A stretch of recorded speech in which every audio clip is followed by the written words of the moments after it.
Hello everyone, welcome to my channel. I am Emily Sterling, a 32-year-old financial analyst who once believed that family was a sanctuary, but I was dead wrong. My life changed forever on a freezing Christmas Eve at my father's high-end steakhouse, a place my biological mother built before she passed away. The restaurant was glowing centered around a 20-foot Nordmann fir, but the atmosphere was anything but holy. Brenda, my stepmother, grabbed my 6-year-old son Leo and violently shoved him sideways. He crashed headfirst into the massive Christmas tree, sending glass ornaments shattering as the entire fir tilted and collapsed. Brenda didn't even look at the crying child. She just cleared the space for Jessica's sons. "Make room for the real grandsons," she barked. As Leo sobbed, the other children began to point and mock him with cruel, echoing laughter. My half-sister Jessica didn't offer a hand. Instead, she rolled her eyes and yelled, "Too noisy, take him outside. You're ruining the mood." My father Arthur stood 5 feet away clutching his scotch and hissed that I was ruining the family image with my dramatic reaction. That was the moment I realized I wasn't a daughter, I was an intruder. Before we dive into how I dismantled their entire empire starting with a single dollar, I want to know what time is it, where you are, and which city are you watching from. I love seeing how far these stories travel. If you believe no child should ever be treated this way, please hit that like button, subscribe, and drop a comment below. Your support helps me speak the truth that my family tried to bury for decades. The silent drive home that night felt longer than the 30 years I had spent trying to earn my father's love. Mark, my husband, gripped the steering wheel so hard his knuckles turned white, his eyes darting to the rearview mirror where Leo sat huddled in his car seat clutching a stuffed reindeer and sobbing quietly. Every time the tires hit a salt-crusted patch of snow, I felt the phantom sting of my father's indifference. I remembered my own mother, a woman of grace who had started that steakhouse from a single grill, only to be replaced by Brenda less than a year after her funeral. Brenda had been the consultant who moved into our guest room and never left. A week after the disastrous Christmas party, while I was still applying ointment to the bruises on Leo's arms, my phone buzzed with a notification that made my blood run cold. It was a group text from Brenda and Jessica. They didn't apologize for shoving my son or shattering the peace of the holiday. Instead, Brenda sent a link to a boutique on Fifth Avenue with a message demanding that I contribute $10,000 toward Jessica's wedding dress. Jessica was marrying a wealthy real estate developer in a month, and Brenda claimed it was my moral obligation as the eldest sister to ensure the family looked prestigious. Jessica added a follow-up text saying that since I had ruined the Christmas photos with my outburst, this was my only way to make amends. The audacity was breathtaking. They viewed me as a private bank, a source of funding for a life they hadn't earned. Mark looked over my shoulder at the screen and whispered that we should give them exactly what they deserved. I opened my banking app, but I didn't transfer the $10,000. I typed in the amount of $1. In the memo line, I wrote, "Buy a white scarf to wear so you can hide your shameful face from the guests." I hit send and immediately blocked their numbers. Within 20 minutes, my voicemail was flooded with screaming messages from Arthur calling me an ungrateful brat and threatening to disinherit me from the Sterling legacy. He didn't realize that his legacy was already rotting from the inside out. Jessica took to social media posting a tearful video about how her bitter sister was trying to sabotage her dream wedding out of jealousy. She painted me as a monster to thousands of followers, many of whom were our mutual acquaintances in the local business community. I watched the comments pile up calling me greedy and heartless, but I didn't respond. I knew that the $1 I sent was just the first brick to fall. Mark and I spent the rest of the night in our home office surrounded by old boxes of my mother's personal effects that I had rescued from my father's attic years ago. My mother had always been meticulous with records, a trait she passed down to me. Among the yellowed envelopes and old restaurant menus, we found a ledger that hadn't been touched in 2 decades. It contained the original partnership agreement for the steakhouse, and as a financial analyst, I saw the discrepancies immediately. My father had always told me that my mother left everything to him in a simple will, but the ledger mentioned a specific irrevocable trust established for the firstborn grandchild upon their 6th birthday. Leo had turned 6 just 2 months ago. If that trust existed, it meant my father had been illegally withholding assets that belonged to my son. The deeper we looked, the more we realized that the Sterling heritage was built on a foundation of lies and redirected funds. Brenda had been listed as the primary administrator of the business accounts for the last 5 years, and the outflow of cash was staggering. Huge sums were being moved into private accounts labeled as consulting fees. But the destination was a shell company registered in Jessica's name. It became clear that they weren't just asking for $10,000 for a dress. They were desperate for cash because they had bled the main business dry to fund Jessica's extravagant lifestyle and her failed first marriage settlements. They were terrified that if the wedding didn't happen, the creditors would finally close in on the restaurants. I realized then that my father's anger wasn't just about the $1, it was the fear that I was finally looking too closely at the numbers. The cold reality of the financial trail led us to a small, dimly lit diner on the outskirts of town, where I had arranged to meet Uncle Peter. He had been the head manager of my mother's original restaurant for 20 years, until Brenda fired him on a Friday afternoon without notice or severance. Peter arrived wearing a worn wool coat, his hands shaking slightly as he clutched a manila folder. He told me that he had been waiting for this day for a long time, ever since he saw Brenda and Arthur huddled over my mother's hospital bed, whispering about signatures while she was barely conscious. Peter pulled out a series of internal memos from the year my mother died, showing that 40% of the company's shares were never meant to pass to my father. They were legally cordoned off in a heritage clause that forbade their sale or transfer outside of my mother's direct bloodline. My mother knew Arthur was weak, and that Brenda was predatory, so she had built a fortress around the business to protect me and my future children.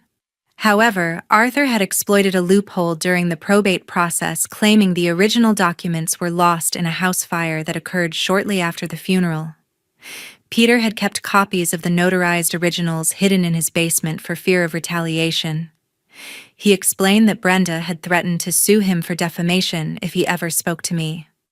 As I scanned the documents, the sheer scale of the betrayal hit me like a physical blow. My father hadn't just moved on with another woman. He had conspired to erase my mother's final wishes and rob his own grandson. Mark, using his legal expertise, pointed out that the signatures on the transfer deeds Peter provided looked suspiciously different from my mother's actual handwriting in her old journals. We were looking at a case of systematic forgery and inheritance theft. While we sat in that diner, Jessica was posting photos of her bridal shower, bragging about the 5-carat diamond her fiancé had bought her.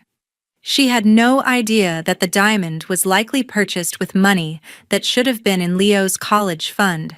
The contrast between her public display of wealth and the private theft she was benefiting from made my stomach churn. Peter also revealed that the steakhouse was currently under a quiet investigation by the health department because Brenda had slashed the maintenance budget to pay for Jessica's European bachelorette party.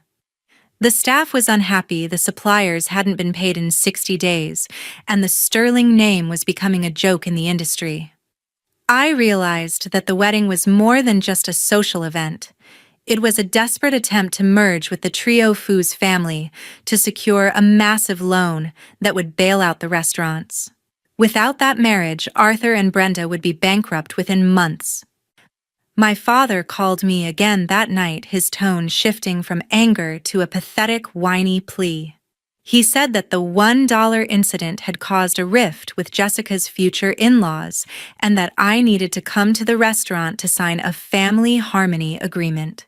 He claimed it was just a formality to ensure that everyone was on the same page regarding the estate.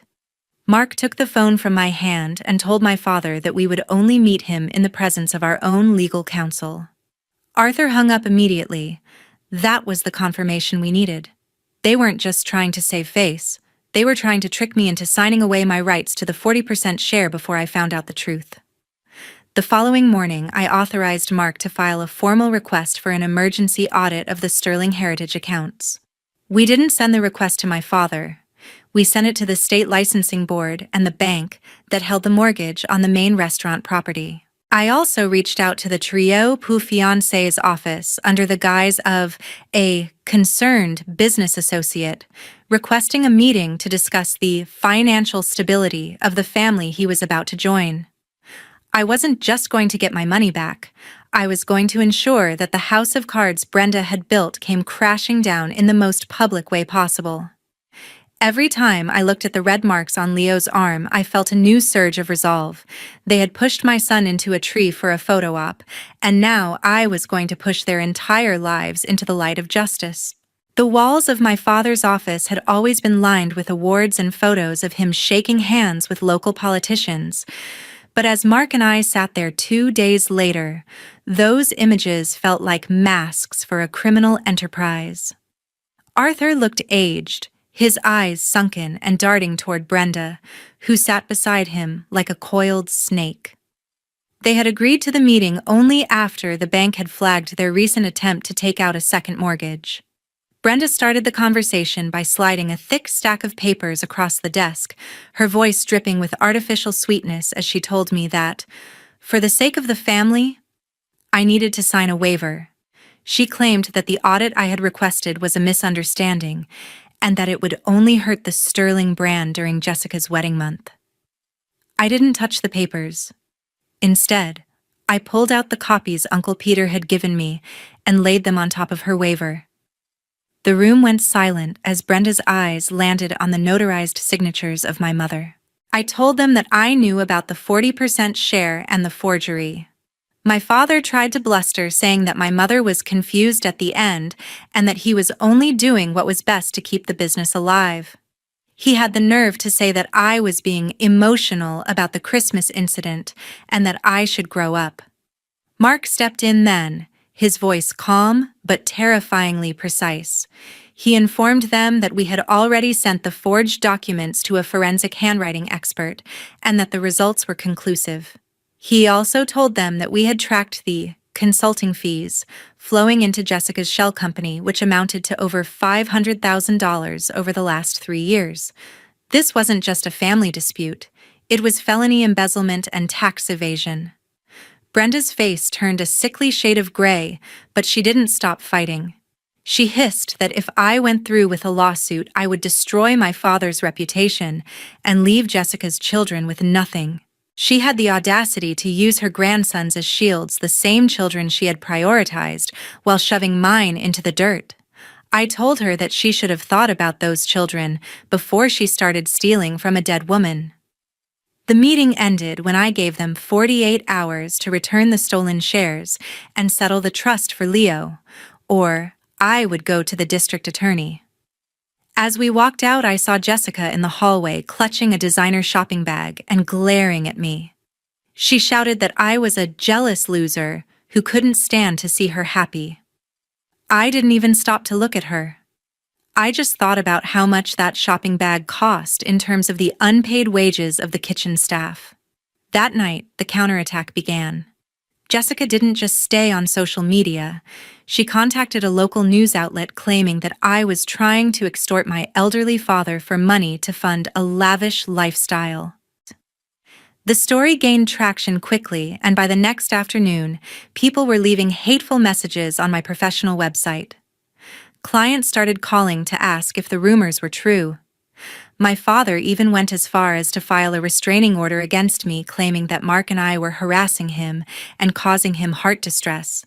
They were trying to bury me under a mountain of legal fees and public shame before the 48-hour deadline.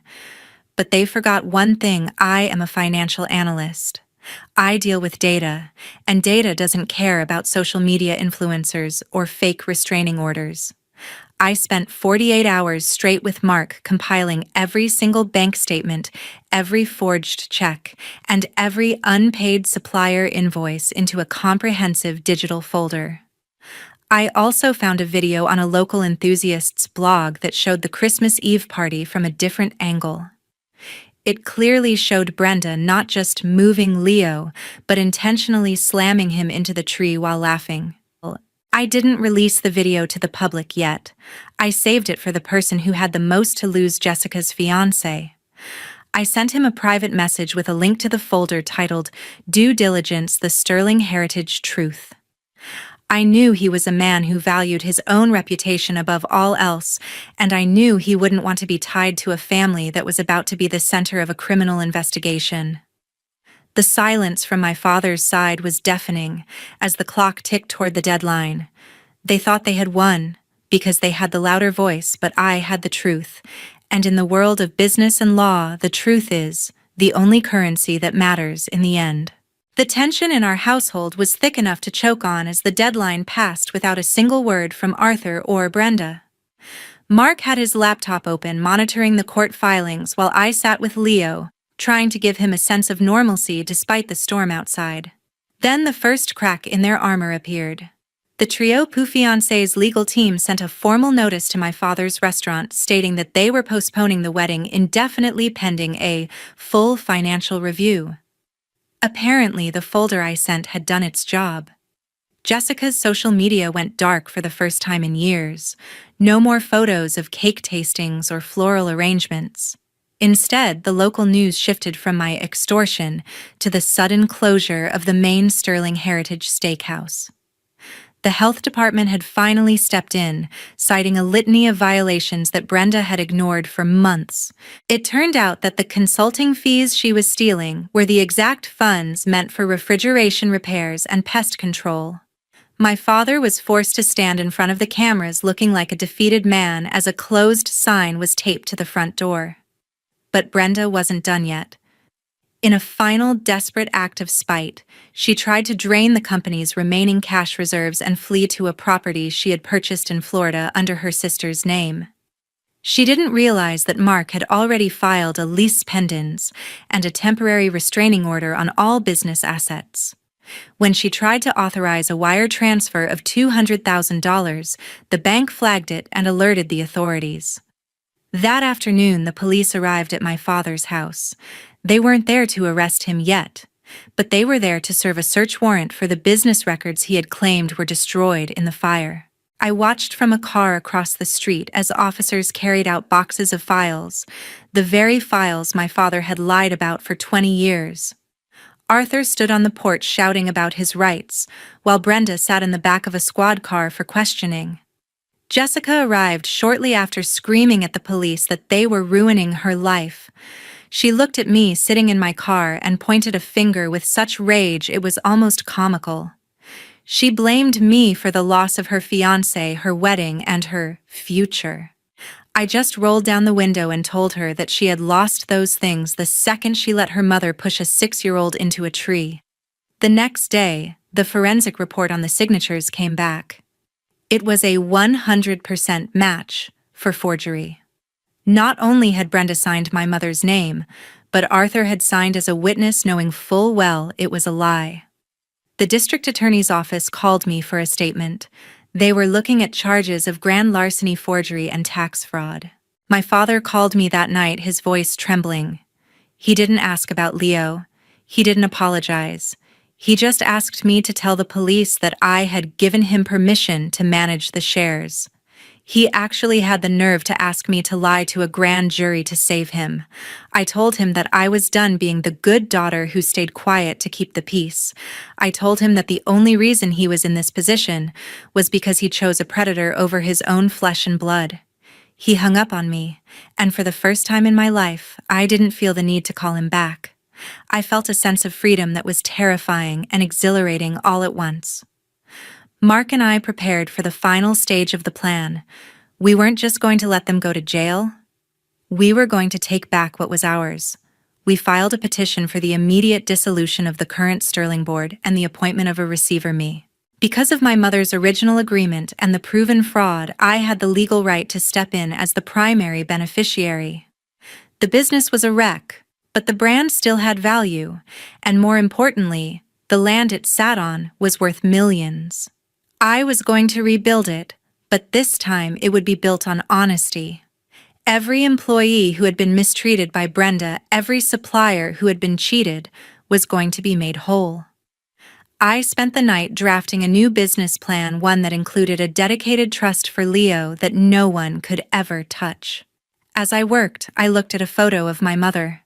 I felt like I was finally finishing the work she had started. The wedding dress that Jessica wanted for $10,000 was now the least of her worries.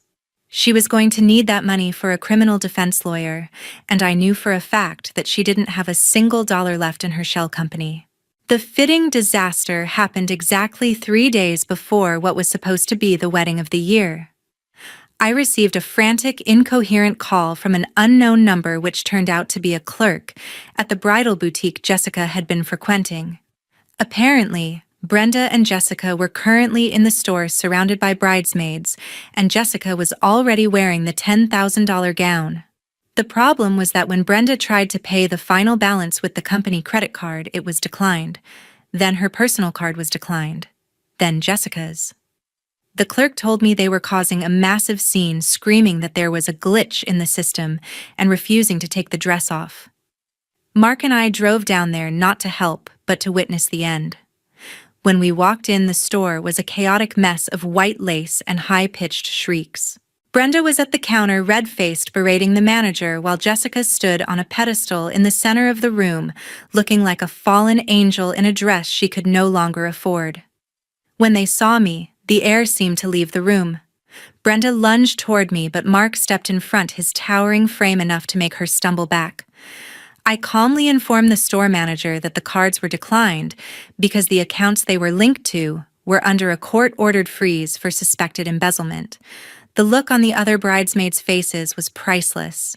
These were the same friends who had been mocking me on social media days prior. Now they were stepping away from Jessica as if she were contagious. I looked at Jessica, who was sobbing so hard her mascara was staining the silk of the dress. I told her that she should probably be careful with that fabric because she was going to have to pay for the cleaning fees once she took it off. Brenda tried to slap me, but the store security intervened. I then turned to the manager and told her that if she wanted to sell the dress, I would be happy to buy it just so I could donate the proceeds to a local shelter for displaced women. Jessica let out a scream of pure agony and fell to her knees, the heavy train of the gown sprawling around her like a shroud. At that exact moment, Jessica's fiancé walked into the store. He didn't look at her with love or concern. He looked at her with pure disgust. He told her that his lawyers had finished the review and that he was done. He handed her a legal notice and walked out without a word. The millionaire wedding was officially dead. Brenda tried to chase after him, but she was stopped by 2 plainclothes officers who had been following her since she left the bank. They informed her that she was being taken in for further questioning regarding the Florida property and the wire fraud attempt. As they led her out in handcuffs, the store fell into a deathly silence. Jessica was left sitting on the floor, a bride with no groom, no money, and no dignity. I walked over to her, knelt down so I was eye level, and whispered that I hoped she enjoyed the $1 I sent because it was the only inheritance she was ever going to see. We left the store as the manager began the process of literally stripping the dress off a hysterical Jessica. It was a brutal public ending to a decade of theft and arrogance. As we walked to our car, I felt no pity. I thought about the night of the Christmas party, the sound of the glass breaking, and the way Leo had looked at me with such fear. This wasn't just about a dress or a business. It was about the fact that they thought they could break people and suffer no consequences. On the drive back, Mark received a text from Arthur. It wasn't a plea for help anymore. It was a white flag. He was offering to sign over everything if I would just make the charges go away. Mark replied with a single sentence. We don't negotiate with forgers. The legal process was now a runaway train, and my father was tied to the tracks he had laid himself. We spent that evening at home, Leo playing happily with his blocks, unaware of the carnage we had just witnessed. I realized that the family I had spent my life trying to please was never a family at all. They were a collection of addicts addicted to status, money, and power. And like all addicts, they had eventually hit rock bottom. The only difference was that I wasn't going to be the one to pull them out. I was going to be the one who made sure they stayed there long enough to reflect on what they had done. The Sterling heritage was no longer a burden, it was a blank slate. The morning that was supposed to host the wedding ceremony was instead the morning of the formal arraignment. The courthouse in our small Vermont town was swarmed with local reporters, all eager to see the first family of fine dining fall from grace. Brenda was let in first, wearing a cheap suit and looking 20 years older than she had a month ago. She had spent the last 2 days in a holding cell because no one, not even her own sister, would post her bail. Arthur followed, looking broken and confused, his hands cuffed in front of him. He looked for me in the gallery, but I sat behind my legal team, my face an impenetrable mask. The prosecutor laid out the charges: 3 counts of grand larceny, 24 counts of forgery, and a massive tax evasion scheme that involved over $2 million in unreported income over a decade. When the evidence of the Florida Shell Company was presented, Brenda finally broke down, weeping loudly and blaming Arthur for making her do it. Arthur in turn shouted that he was just a puppet in her hands. It was a pathetic display of mutual betrayal. Jessica sat in the back row alone, her former friends having abandoned her the moment the trio Foo's checkbook disappeared. She looked at me with a hatred so deep it felt like a physical weight, but she had no power left.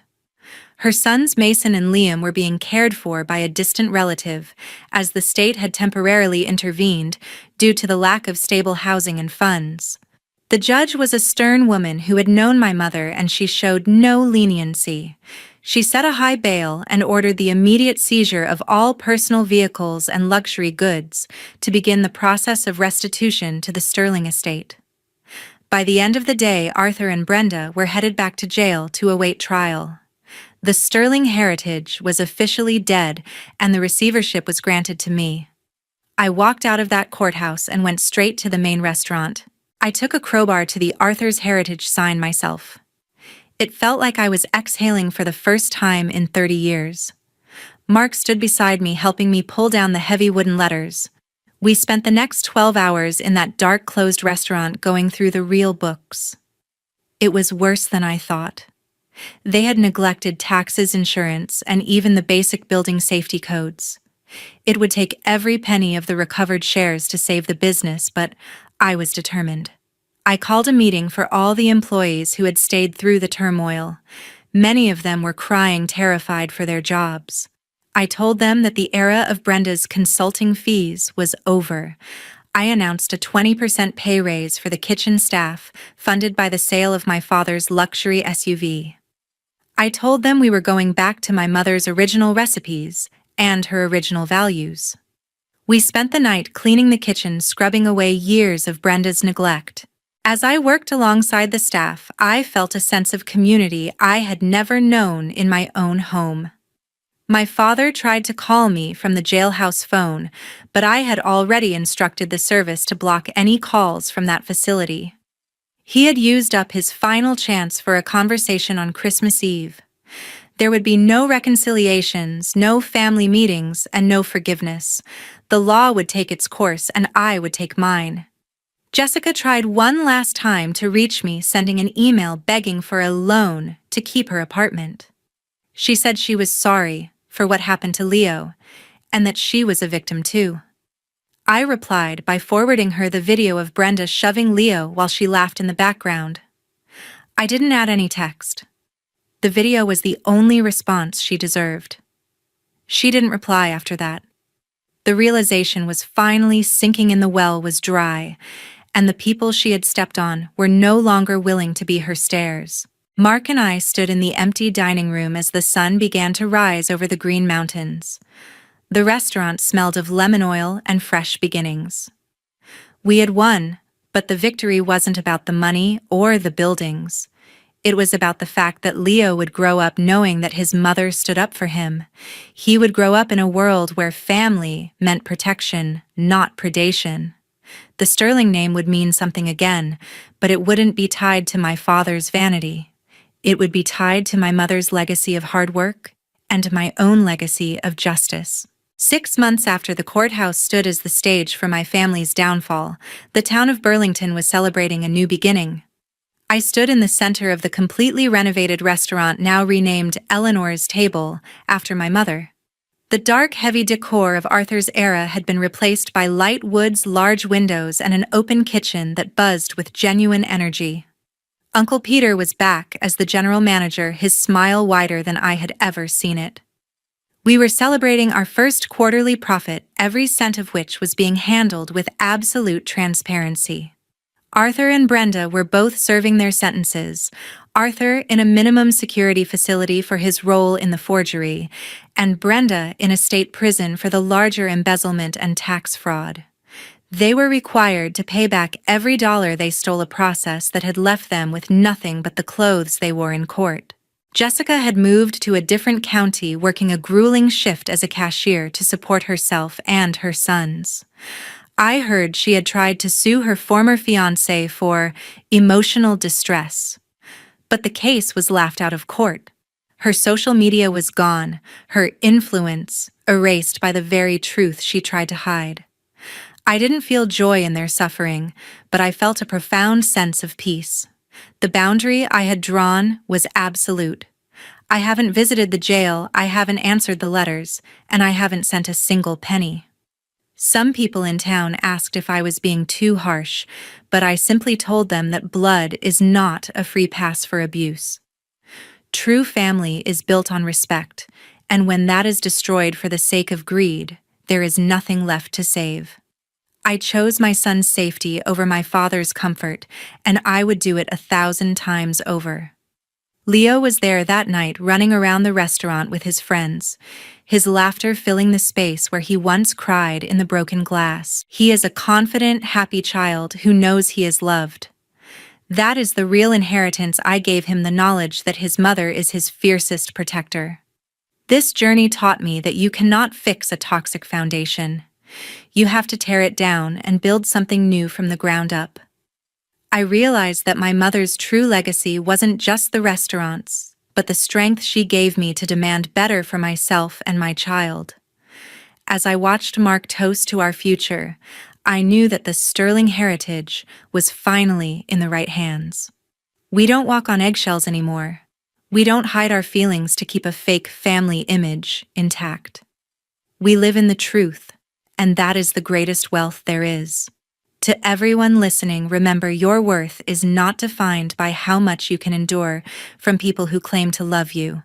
You have the right to walk away, to fight back, and to protect your peace. Sometimes the best thing you can do for your family is to leave the one you were born into and build the one you deserve. Thank you for walking this path with me. I hope my story gives you the courage to draw your own lines and never let anyone, not even your own mother, push you or your children into the dirt. This story is a powerful reminder that family is a title earned through love and respect, not a biological right to mistreat others. Setting firm boundaries is never an act of cruelty. It is the ultimate act of self-respect and protection for those we love most.